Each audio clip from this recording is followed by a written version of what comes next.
Hello everyone, আসসালামু আলাইকুম। কেমন আছেন সবাই? আশা করি অনেক ভালো আছেন। অনেক দিন পর আপনাদের সাথে একটি ব্লগ ভিডিও শেয়ার করলাম। আশা করি আপনাদের ভালো লাগবে। তো সকালে আমি নাস্তা শেষ করে রান্না করতে চলে আসলাম। আজকে আমি মাছ রান্না করব, সাথে শিম আলু দিয়ে। তো শীতকালে শিম আলু ফুলকপি এই সবজিগুলো আমরা কম বেশি সবাই পছন্দ করি। তো আমি মাছটা প্রথমে ভালো করে ধুয়ে লবণ হলুদ মরিচ দিয়ে ভালো করে মেখে নেব। এরপর একটা প্যানে তেল গরম হয়ে আসলে মাছগুলো ভেজে নেব। মাছগুলো আমি আজকে কড়া ভাজবো না, একটু হালকা করে ভেজে আমি শিম আলু দিয়ে রান্না করব। তো আমি মাছগুলো ভেজে নিয়েছি।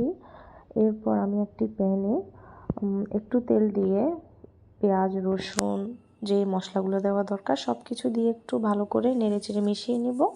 এরপর দিয়ে দিব পরিমাণ মতো মরিচ, এরপর হলুদ লবণ দিয়ে আরও ভালো করে কষিয়ে নেব।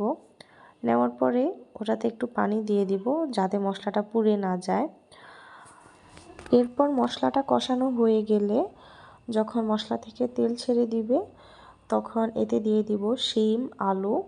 এরপর দিয়ে ভালোভাবে নেড়েচেড়ে একটু কষিয়ে ঢাকনা দিয়ে ঢেকে দিব।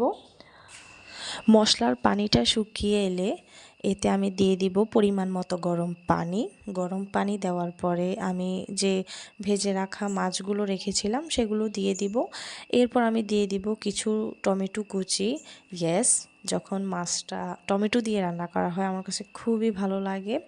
আর এরপর আমি দিয়ে দিচ্ছি কিছু ধনিয়া গুঁড়ো কিছু জিরা গুঁড়ো। এরপর ঢাকনা দিয়ে ঢেকে নিলাম।